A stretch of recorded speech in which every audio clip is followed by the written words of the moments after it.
All right, and we're live. Welcome, everyone. So excited to have you with us today.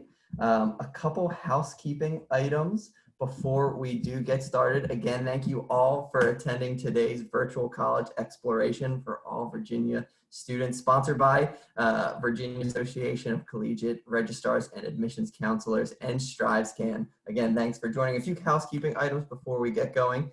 You all can use your Q&A button on your screen to type your questions to our presenters at any time through this session. Your camera and microphone will be off for this, so panelists cannot hear or see you. So again, if you do have a question, please utilize that Q&A button. There is tons of sessions going on this week, so be sure to check out the full schedule at strivescan.com/Virginia. This presentation will be recorded and will be available within about a week at the same website, strivescan.com/Virginia. So if you want to relive the memories, feel free to check it out then. But with that, I'll turn it over to our presenter, Guadalupe. Thank you so much. Awesome. Thank you so much for that, Adam. I'm going to go ahead and share my screen with you all. Give me 1 second so I can pull it up here. All right. Is it sharing for you guys? Yes, okay, perfect. All right, so once again, good evening, everyone. Thank you all so much for joining us today and just spending some time from your Tuesday evening to really learn a little bit more about how to navigate the college application as a Latinx, Hispanic, or DACA student. But before we dive right into the presentations and the introductions that we're gonna give for you guys, I would like to encourage all the students, parents, the counselors, whoever's tuning in today, to really ask questions, and please do feel free to input any questions that you may have throughout the presentation in the Q&A. At the end of the presentation, we can leave a couple of minutes to answer any questions that you all may have for us. Please don't hesitate to ask questions. These questions are confidential, and we can address your question without stating your name, so please feel confident in that. We want to make sure that we get all of your questions answered, but if for whatever reason we don't get to every single one of your questions, we will give you our contact information at the end, so you can have that handy in case you want to reach out to us after today. One of the things that I do want to mention is that this panel is extremely passionate about working with Latinx, Hispanic, and DACA students. As 3 Latinx professionals, we want to give you the tools to successfully navigate this process. And we understand that at times, this process can be frustrating and overwhelming. And as your 3 Latinx panelists, we have been in your shoes. It's been some time now. It's been quite some time. I won't name exactly how many years, but we want to share with you our personal and professional experiences to shed some light on the college application process for you all. So we are very, very excited to be with you today. So with that being said, I'm going to go ahead and change the slide here, and I'll get the presentation introductions kicked off. So my name is Guadalupe Sanchez, and I serve as the Assistant Director of Multicultural Recruitment for Radford University. Radford University is a 4-year public institution located in the southwest part of the state of Virginia. I have been with Radford now for about 2.5 years, but I have been in the admissions world for about 5 years now. So I'm super excited for this conversation with you all, and I will go ahead and pass it over to my colleague, Luis, now. Good evening. My name is Luis Portillo. I'm the Assistant Director of Admissions with the University of Delaware. I've been with Delaware for now just over 3 years, actually 3 years and 2 days. It was my anniversary a couple of days ago. But I've been in the admissions world for now, this is the start of my 9th year. And like Guadalupe said, you know, serving the Latinx and Hispanic population and DACA student population is definitely a passion of mine, even at my previous institution, which is also my alma mater, which I will give a shameless plug for, Radford University. It helped me develop into who I am today, without a doubt. But the University of Delaware is a large or medium large public 4-year institution in the state of Delaware. We are the flagship school in Delaware. From Northern Virginia, DC area, just to kind of give you a viewpoint, we're about a 2-hour drive, straight up 95. We have 18,500 undergraduate students with about 4,000 graduate students. We are a STEM Research 1 institution, meaning we do have a huge focus on our STEM and research, but we do have a good chunk of focus on our liberal arts and humanities as well. So over 150 different majors, over 110 minors, over 50 4+1 programs. And we also offer over 450 clubs and organizations, and we are a Division I athletic school as well. Mario? Good evening, everyone. Thank you for joining us. We're truly excited to share with you a little bit more resources that, and experiences that we have acquired through the years. My name is Mario Cruz. I'm one of the assistant directors of admissions at Virginia Tech. Virginia Tech is a public land-grant institution founded in 1872. We offer over 110 different majors and over 200 different concentrations and minors. We offer a little bit of everything from over 900 different clubs and organizations to multicultural centers. We are a Division I varsity school as well. And one fun fact about Virginia Tech is that over the years, we're consistently ranked within the top 5 in the nation when it comes to best dining services. So definitely great food for sure at Virginia Tech. And we are located in Southwest Virginia in the beautiful town that is called Blacksburg.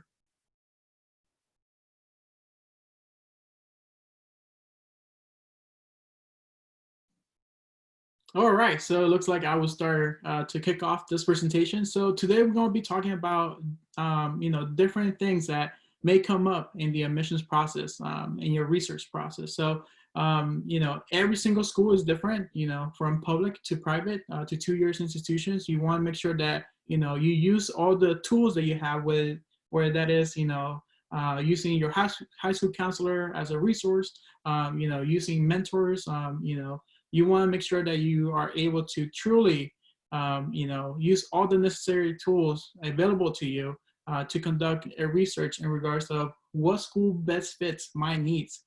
You want to make sure that you're able to apply to schools that have your major. You want to make sure that you understand what type of opportunities each individual school offers, whether that is research, internships, networking opportunities. You want to consider other factors like distance, how far away it is from home. Do you want to stay in state? You want to go out of state?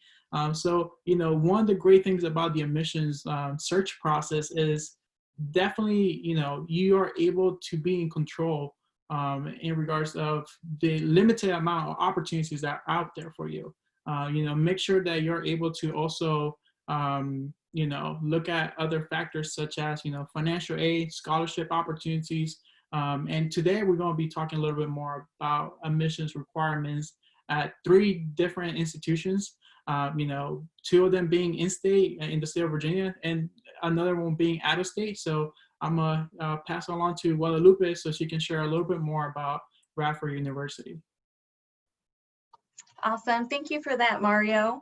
So on the screen, you all can kind of see the various admissions requirements for our 3 specific institutions, but I would highly encourage all of you all, obviously you're going to be applying to more institutions besides our 3 schools, but we just want to kind of give you an idea of the requirements for all of our schools so that you know that each individual school has their own admissions requirements.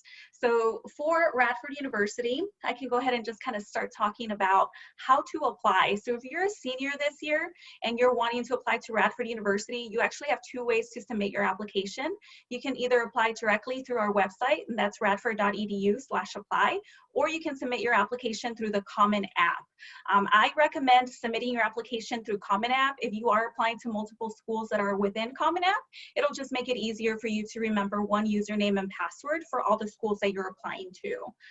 Besides the application itself, the only other requirement that we ask students to submit is the official high school transcript from their high school. So that's really all that you need to have a completed application, since this year we have moved to 100% test optional application process. So we are no longer requiring that you submit the SAT or ACT test scores to be considered for admission. We understand that you all are dealing with so many different things because of this pandemic, so we just kind of want to alleviate one of those requirements for you all. And there's also no minimum GPA that you need to have to be test optional. You're automatically test optional for admission consideration to Radford. I would recommend that you check with every institution that you're applying to see if they are test optional for admissions. Sometimes they may be test optional for admission, but you may also have to submit test scores if you want to be considered for scholarships or honors college or anything like that. So just be sure that you are checking with each school that you're applying to make sure that you have all the requirements, you meet all the requirements, not just for admissions, but also for scholarships and any specific programs that you would want to do at that school. And then the University of Delaware being the outlier, being the out-of-state school, I'll go ahead and quickly go through that. We are on the Common and Coalition apps for you guys to submit your application. We do not have our own application, so we are using a third-party platform. For us, what we're looking for specifically is going to be your letters or recommendations, your personal statement, or essay, however you want to call it, your supplemental questions as well, as we too have moved to a test optional policy for this upcoming year. And before I continue, let me just say this about the test optional policy. Please, please, please, please do not put your health at risk for a test score, especially if a school is telling you that they are test optional and truly test optional, where it's test optional for merit-based, honors, and admission, okay? The other thing that we have is a self-reported academic record, and Mario, if you don't mind, I'll go ahead and quickly touch more about this before you talk about it. Self-reported academic record is a third-party platform that a lot of schools are starting to use now, so that we don't actually have to wait for your transcripts to come in. We understand that your high school is bogged down with a lot of students asking for your transcripts to be sent to different schools. Sometimes, you know, if you're thinking of a large public institution in Virginia or a large public high school in Virginia that has a graduating class of 600-700 students, that's a lot of transcripts that your school registrar is sending out. So we have actually moved to what's called the self-reported academic record, where you as a student can go in and fill out your transcript specifically by your classes, if you're a semester, trimester, or however it may be. There's a shameless plug for Delaware, obviously, on our website, udel.edu/college prep. We have a phenomenal tutorial on how to fill out your SRAR. And that will, while it's done by a Delaware employee, it actually shows you a lot of different hints and tips to fill out the SRAR overall, so that you can use it if you're applying to a Virginia Tech or a Pitt or Penn State or Rutgers or the bigger state institutions across the country that are using SRAR. Kind of like Radford, we are a test optional school this year. We are currently in the decisions to figure out if we're going to be test optional in the future. And then one thing that I want to mention is when you're looking at the admissions requirements for each school, please, please, please get organized, figure out which way works best for you, whether it be an Excel sheet, whether it be a dry erase board, whatever it may be.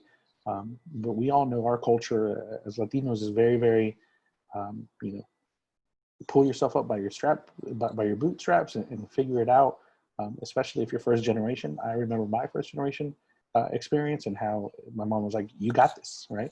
So make sure that you're writing down all these details about each requirement for every university, academically and through the application, but also the deadlines.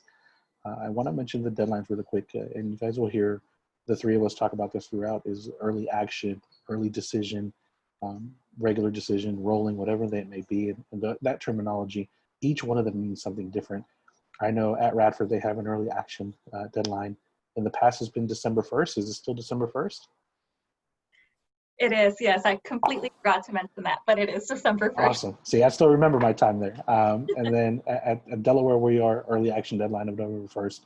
And I know Virginia Tech does have an early decision deadline, and I'll let Mario talk more about that when it's his turn. But early decision for you students that are on here that haven't heard that terminology yet, early decision is a binding contract with that school. So if you apply to that school, traditionally, you will have your high school counselor sign a letter of agreement, you will sign a letter of agreement, and your parents will sign a letter of agreement stating that if you are admitted into that institution, you are required to go to that institution.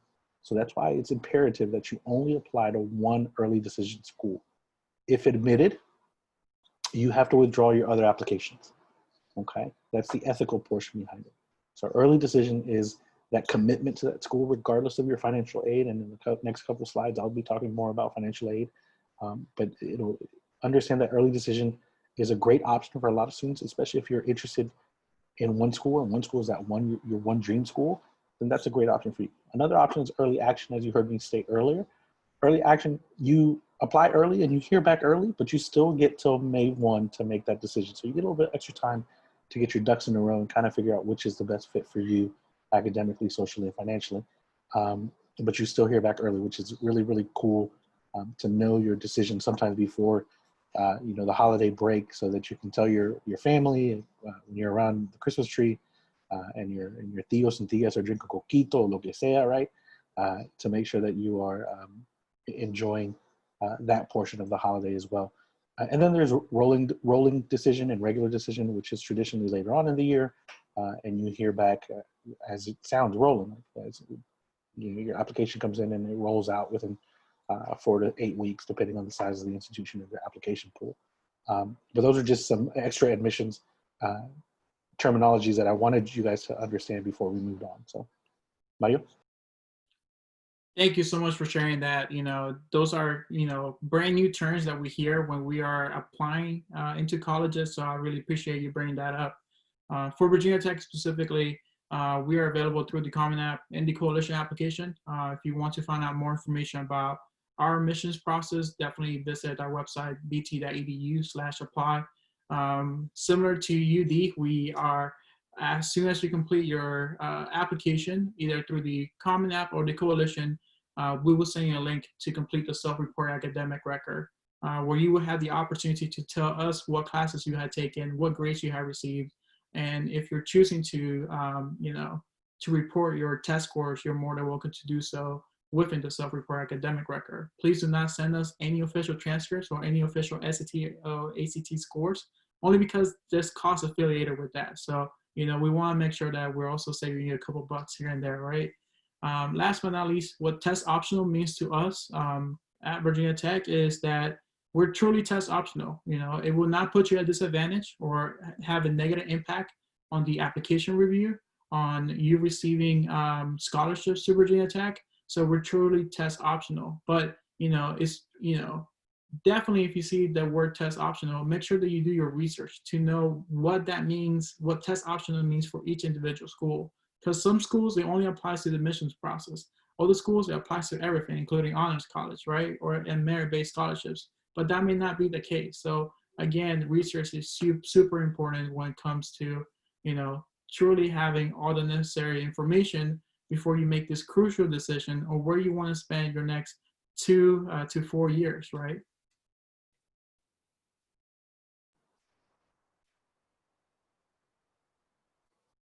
Okay, here's the fun part. As Latinos, a lot of us being first generation, the thought of college is exciting. It's thrilling. It's it's every emotion wrapped into one. And the one thing I feel that we don't talk about enough is the finance part of it. And when you're looking at schools, having that conversation with your parents about maybe it's documentation, maybe it's what type of savings they've had. I know for a fact in my household, my mother was able to save a couple pennies for here and there for my education, but a lot of it went back to her family in El Salvador. So I knew what I was going to have to take on when I was looking at schools. As you see here, the cost of attendance between the 3 universities that we have, tuition and fees, and then the room and board equals that total amount, right? For in-state versus out-of-state. And you can see one of the biggest benefits is you guys as being Virginia students, Latinos in the state of Virginia, being able to save some money when you're going in-state. Full disclosure, I was a Virginia resident, born and raised, and I went in-state as well. So it's an extremely smart choice financially, but you have to make that decision for yourself. No one should make it for you. No one can make it for you. If your dream school is to go to Stanford University out in California, and you find a way to do so, please do so, right? There's no shame in expanding your wings and becoming bigger and better for yourself and the future self, right? Out-of-state fees, as you guys can see, not so much for you Virginia residents that are on this and are looking at out-of-state for Radford or Virginia Tech, but you see the stark difference between out-of-state at Delaware and versus the in-state that you'd be paying. You've heard Guadalupe and Mario and myself say research a lot, right? And by research, we don't mean that go out there and do that research on your own. Sometimes it's okay to ask questions, reach out to us. There's a saying in Spanish that I know Mario and Guadalupe have heard this before, is que no llora no mama, right? Closed mouths don't get fed. So please ask the questions of those that are around you that are experts, whether it be your high school counselor or your college and career specialist or that admissions person, whether they're Latino or not, right? There's a focus in education that we're here for our students regardless. We want everybody to have that opportunity, to have that chance, whether it be a 2-year community college or vocational school or a 4-year institution. That's why we're here, okay? When it comes to the financial aspect of it, I think, Guadalupe, do we have the next slide? There should be no limits on how you're looking at paying for college. A lot of colleges, both public and private, have a lot of different things in place for their students to help them pay for school. At Delaware, we have something called Destination Delaware, which is specific for minority students. Merit Aid, FAFSA, which is a free application for federal student aid. And understand that when I say free application for federal student aid, it is 100% free. You should never, ever, ever, ever have to pay to fill that application out. And a lot of your high schools have FAFSA nights where they're putting together the FAFSA. I know in Fairfax County where I live, as a regional, I've worked a lot with Chantilly High School in the past and putting together the FAFSA night, Oakton, Herndon, a few others as well, to help out filling out the FAFSAs. When it comes to merit aid, obviously merit aid is going to be distinct based depending on the schools that you're looking at. And merit aid could be academic, it could be a special talent, maybe athletics or music or theater or something of that nature. And then grants. Grants are something interesting that a lot of us don't really pay attention to until it's time. And sometimes when you're paying attention to it, it gets a little too late. But grants are free money that the school's giving out, whether it be institutional aid, that it's money coming from the actual school, state aid, that if you're a Virginia resident going to a state institution or even a private institution in the state of Virginia, there's a lot of grants for that as well. And looking at different opportunities to go ahead and pay for your school. I had a student when I was working at my previous institution, which was Radford, that she was able to garner scholarships, and we'll put up a list of wonderful resources for you to look up different scholarships. But she found enough scholarships to be able to pay for her entire room, board, and tuition for 2 years without paying a penny out of pocket, right? At the University of Delaware, like I said, we have Destination Delaware, we have Merit Aid, FAFSA grants. You need to talk about loans early and often to see what type of loans you'll be taking in. And there's terminology out there that I want to mention before my colleagues go ahead and talk. Unsubsidized and subsidized federal loans, which unsubsidized is where if you're eligible for the federal loan, you would still have to pay interest while you're in school, while subsidized is your interest does not start to accumulate until 6 months after you graduate. But again, those are questions that if for some reason you forget about it now, and down the line you're like, oh my God, I can't remember what the difference was. Quick Google search or a quick phone call to one of us, or a phone call to, or a quick question to your high school counselor. Will answer that question for you. And then at the University of Delaware, an interesting fact about us, we are a small state if you have never been to the state of Delaware. So we are 65% of our student population comes from an out-of-state territory.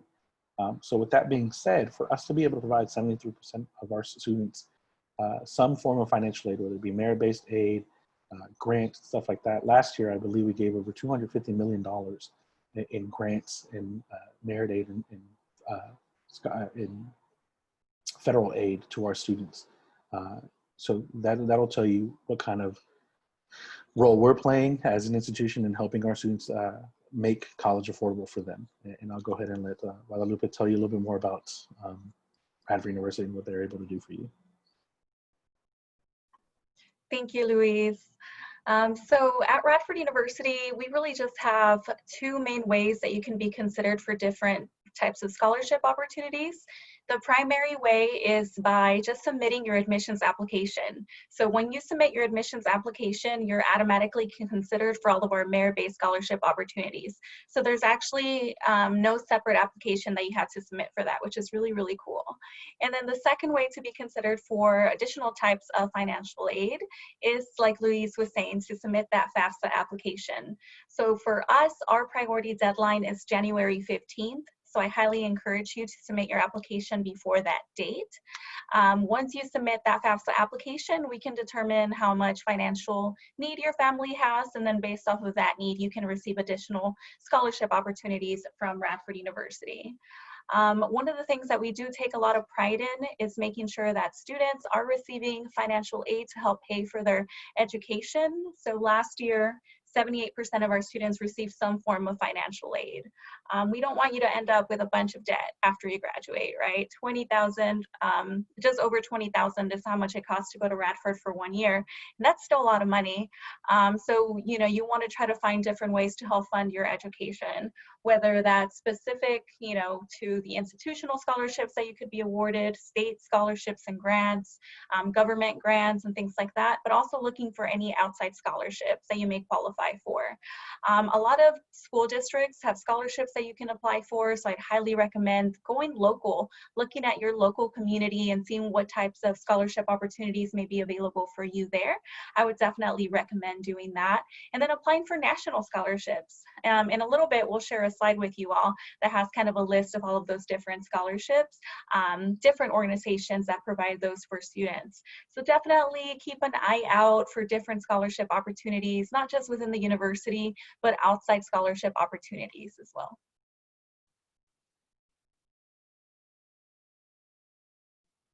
I would say for Virginia Tech, you know, after you have completed your application, be it either the Common App or the Coalition application, all you need to do is complete a general scholarship application. You know, after you receive and create your guest account, you'll be given the opportunity to access that application on your guest account portal. And that's basically all that we need from you at the moment. By completing that general scholarship application, you know, that will give our Office of University Scholarships and Financial Aid the opportunity to decide what type of financial aid you will receive from Virginia Tech. And also they will send that information to the specific college that you have applied into, so that way they can award merit-based scholarships. Of course, you can always visit our Scholarship Central.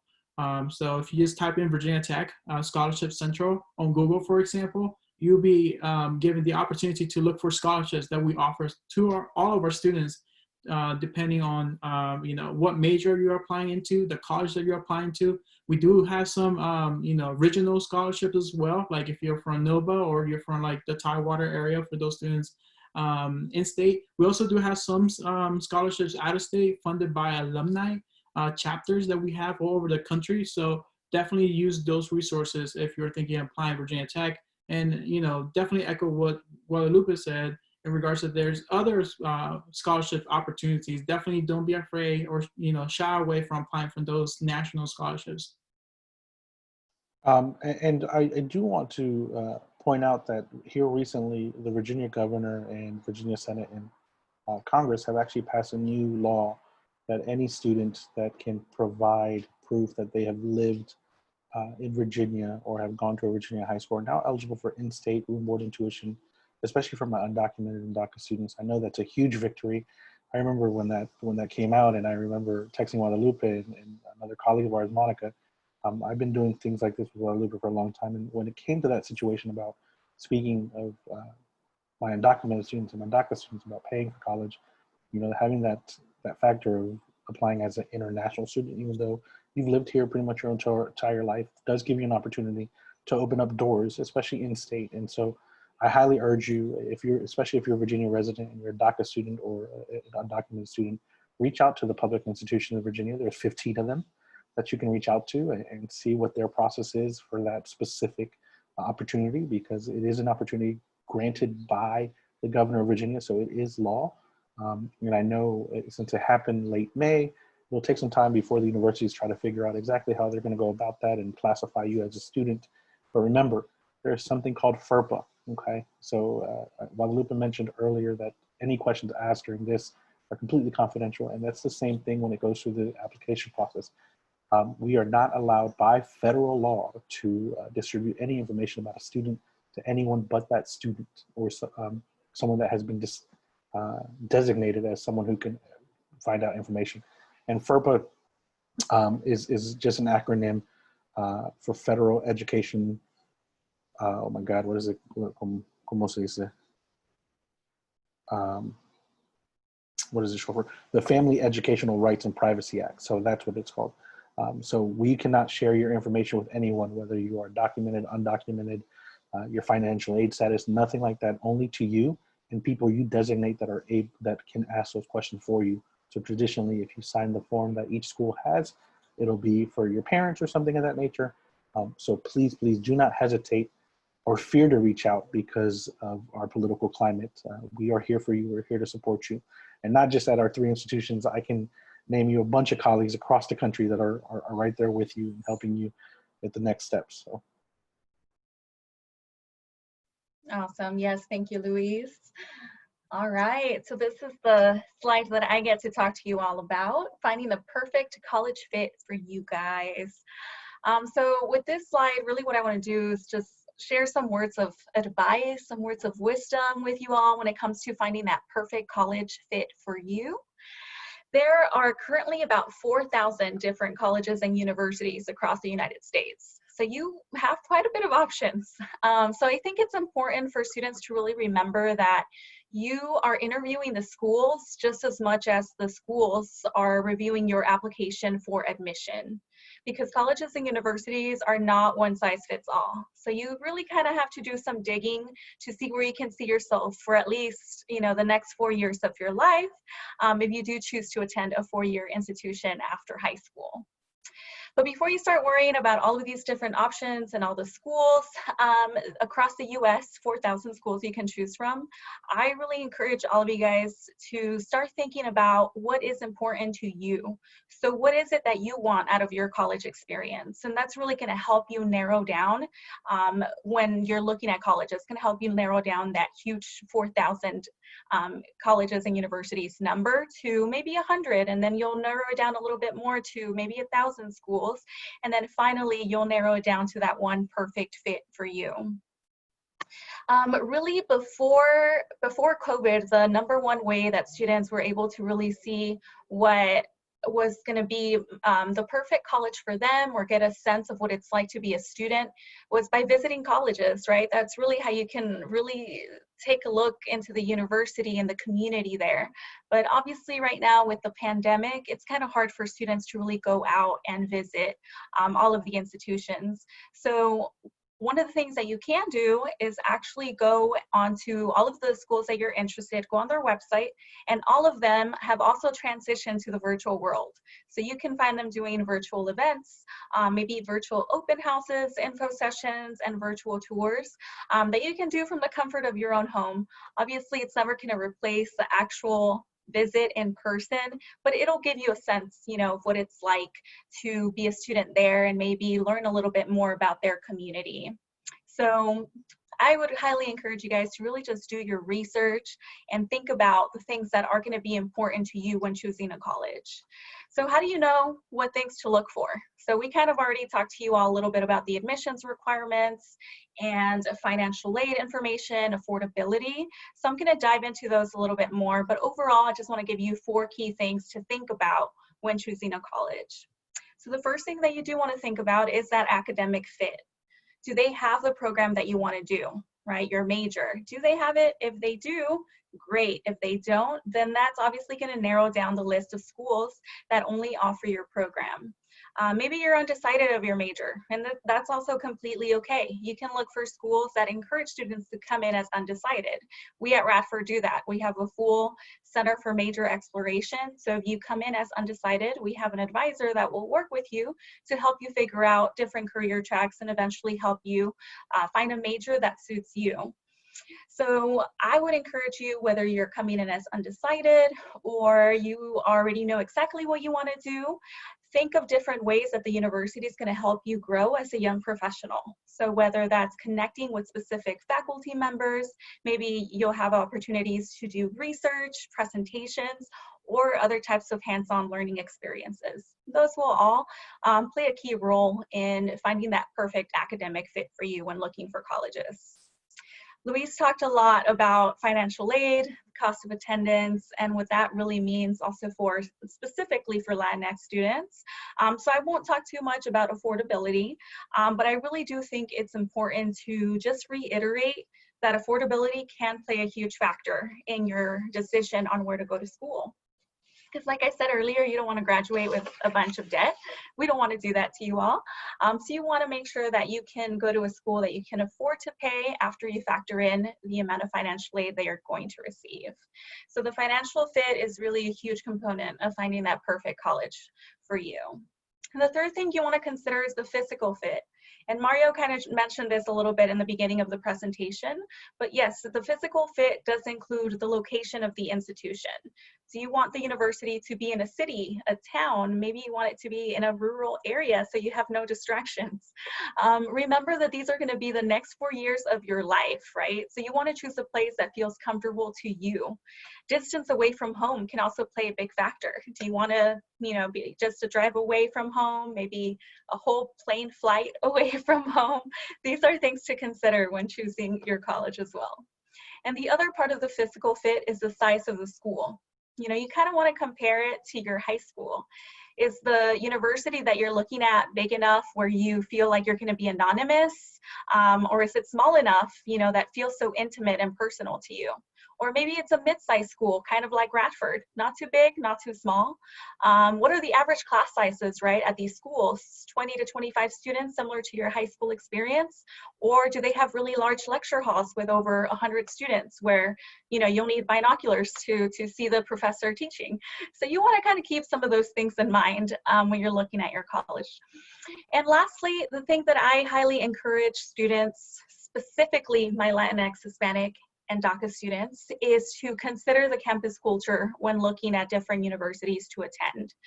I really feel like feeling part of a campus, feeling like you belong within the university plays a huge factor in whether or not you're going to choose that institution.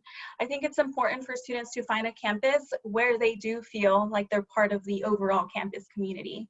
So I recommend to all of my Latinx, Hispanic, DACA students to really find their support system once they get to campus. So for me specifically, I joined the Chicano Latino Resource Center when I was in college, and just being a part of that group where I met so many other people that looked like me and share my similar experiences, man, it helped me so much throughout my entire time while I was in college at UC Santa Cruz in California. But honestly, I don't think I would have been able to complete my degree if it wasn't for those resources that the Chicano Latino Resource Center provided for me. And the reason for that is because, once you go to college, you're kind of like on your own. You have to depend on yourself, but you really kind of do need that support system to guide you, whether it's through mentors, peer advisors, people that have your back, I think are extremely important in your overall college experience. So some of the questions that you can ask, college representatives when you're looking at different schools, you can ask them about their diversity on campus. You can also ask them about maybe different clubs or organizations, maybe resource centers where you can get to know other people with similar backgrounds and similar interests. And that will kind of help guide you to see what it's like to be a student there and really get a feel for their campus culture.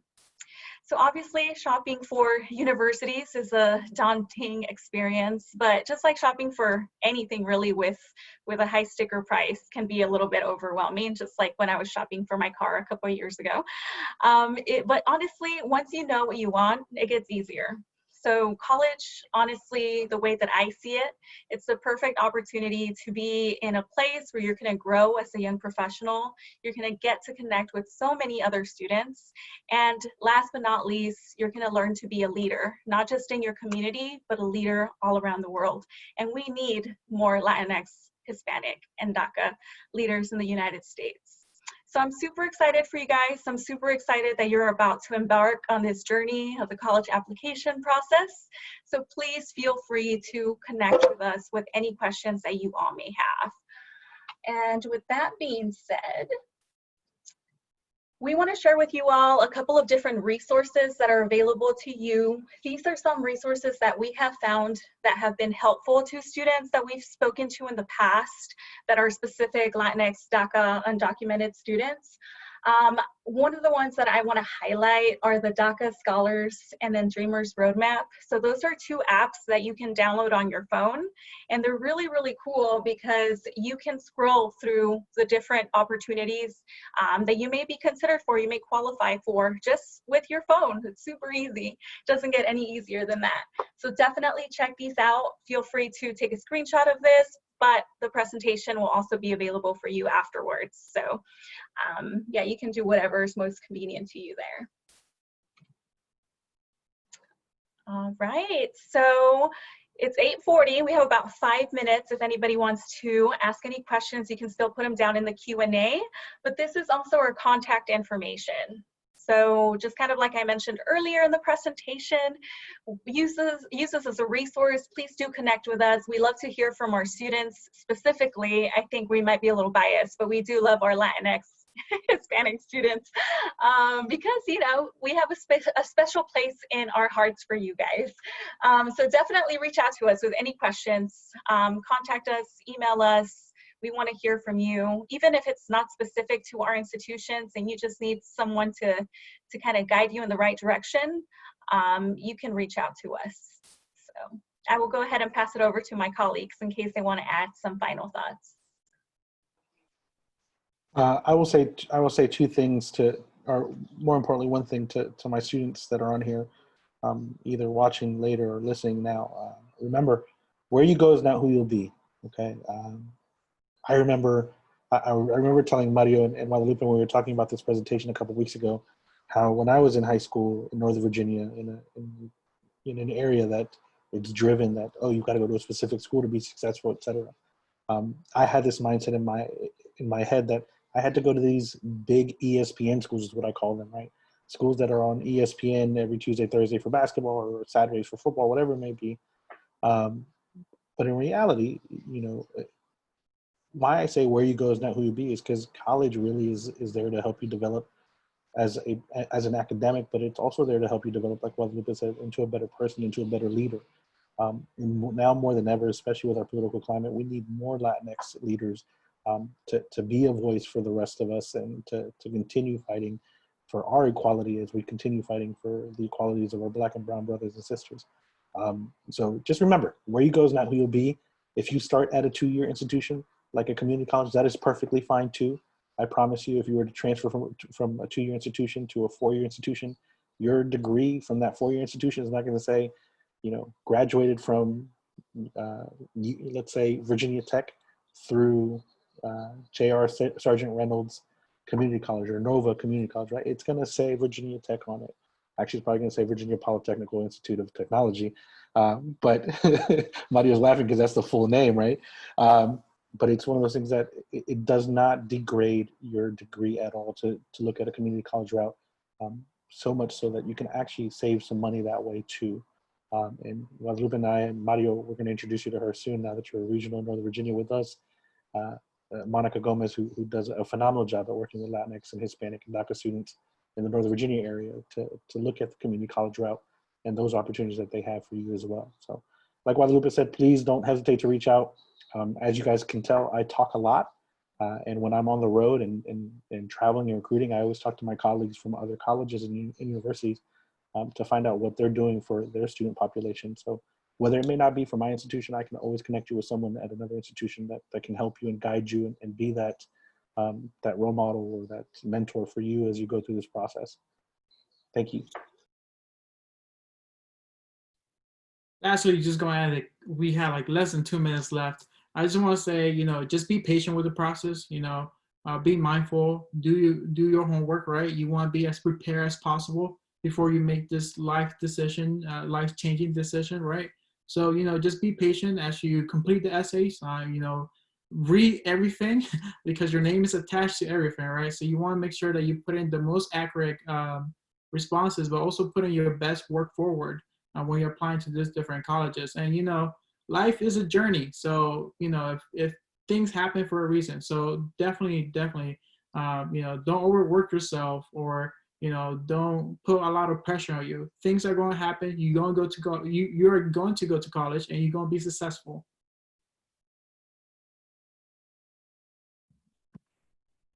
Awesome. Well, thank you so much to all of our presenters. This was a fantastic and really informative presentation. A couple housekeeping things before I close out of the session. When the window closes, there will be a quick link to a really short 4-question survey. We really appreciate to hear your feedback about how the session went for you. Also, this is again just one of many events and sessions we'll be hosting.